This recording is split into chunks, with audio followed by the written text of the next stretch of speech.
Hello and welcome to your mom's favorite channel. And today we'll be making lemon meringue. I know that to some of you this recipe might be a bit intimidating, but it's really not that bad. I'll try to break it down and make it as simple as possible, so I think let's get right into it. You won't need a mountain of ingredients. First up, we've got 2 lemons. We'll juice them and zest them. 1 can of coconut cream. The liquid from a can of chickpeas. This will make the meringue. We'll need a little bit of cream of tartar. You'll need some sugar. I also blended up a cup of sugar to make powdered sugar. We'll need some maizena or any cornstarch. If you have or can find some agar-agar, this is optional, but it will help to bind it a little bit better. Then we'll need some butter, or you can use oil. We'll need some flour. And now we start by making the crust. But before we get to that, let's talk about molds. Loose bottom molds generally work the easiest, and they help keep things nice and neat, and you just put the crust inside of them.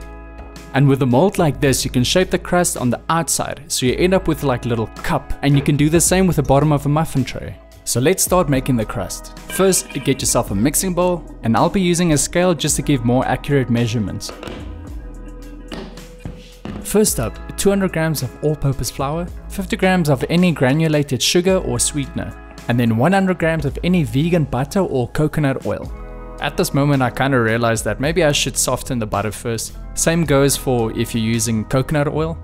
We'll just make the mixing process so much easier. Mix it until you get a crummy consistency, and then just add 30 grams of any plant-based milk, and then everything should start coming together much easier. Press everything together until you can form a nice little dough ball, cover it with plastic, and throw it into the fridge for anything between 30 and 60 minutes. And with a boom and a bang and a clap of a hand, here's your motherfucking dough ball. Lightly dust your work surface with a little bit of flour on top of the dough ball and your rolling pin. You can bang it, you can roll it, choose whatever way you prefer, as long as you get it nice and flat, about half a centimeter in thickness. Cut the dough to the appropriate size for your mold. Lightly grease it, and then just place the dough in and start shaping. And you can obviously use the offcuts again. Poke the bottom of the crust with a fork, as this will allow steam to escape while baking. Roll out the rest of the dough, then you're ready for the next crust. And for this one, I just wanted the crust to be at the bottom so that the lemon part would be visible on the sides. It didn't fucking work though. And I was going for a similar thing with this mold.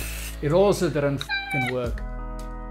And with a muffin tray, just throw in the dough and finesse it until it looks okay. And feel free to cut off any excess dough, or depending on how big you made the circle, you can leave it on, like this one. And I'll also not stab this one with a fork, just to show you what happens. And then we throw this into a preheated oven at 180 degrees Celsius for about 20 minutes. And while that's cooking, let's prepare the lemon filling. So we'll need our 2 lemons, something to juice it with, and something to zest it with. I prefer using a microplane, but you can use the finer side from the grater as long as you don't grate into the pith. The pith is the white bitter stuff in between the skin and the flesh of the lemon. And we'll need the zest from 1 whole lemon. And also the juice of 2 lemons. And I think the crusts are about ready to come out the oven. And as you can see, the one that we didn't stab with a fork has blown up quite a bit. I tried to flatten it while it was still fresh and soft, and some of the others might also have a little bulge here and there, so you could put something on it just to weigh it down as it cools, and then it will maintain that shape. And while that cools, let's make our filling. On medium-high heat in a pot, add 1 can of coconut cream. I ended up adding another 250 milliliters of soya milk. Add the lemon zest and bring to a rolling boil. And once it starts boiling, add the lemon juice and stir thoroughly. Now add 150 grams of sugar or sweetener. Add a small pinch of salt, and for color, add turmeric or yellow food coloring. Now strain the lemon zest and add the mixture back to the pot. And once boiling, add the cornstarch slurry, which consists of 30 grams maizena, 5 grams agar-agar, and a little bit of water. And then taste if the mixture is sweet enough. If not, just add some more sugar, but it's pretty much ready to go. The next step is to add it to the crusts and the molds. And remember to be careful, this stuff is very hot and will definitely burn you. I'm going to be using some mint leaves just to plug up some of the holes that I made in this one when I flattened the bottom. I kind of pressed a bit too hard. Then put these into the refrigerator until they set. And now it's time to make the meringue using chickpea water. You will need some sort of electric mixer for this. You won't be able to do this by hand. A stand mixer or a hand mixer with a balloon whisk attachment will work the best. Start mixing until the liquid becomes foamy. Then add half a teaspoon of vanilla extract and a quarter teaspoon of cream of tartar. Nori really doesn't like this machine. Once the liquid has become airy and fluffy, gradually start adding 150 grams of powdered sugar. You'll know you're done mixing once the meringue starts forming stiff peaks like this. So, look who's back. It's Nori. She wants meringue. Do you want to say something, Nori?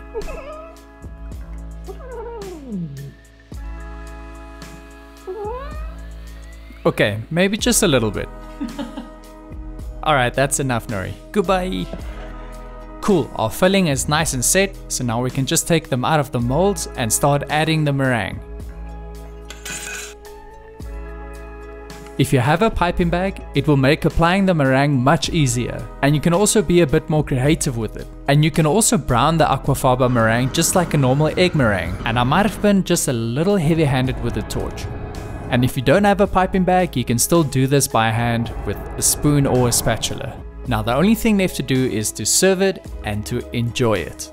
The meringue will keep for about a day and a half in the fridge. After that, it will start going flat. And I have to add that the one that I plugged up with the mint was actually my favorite. I highly suggest trying it with a little bit of mint.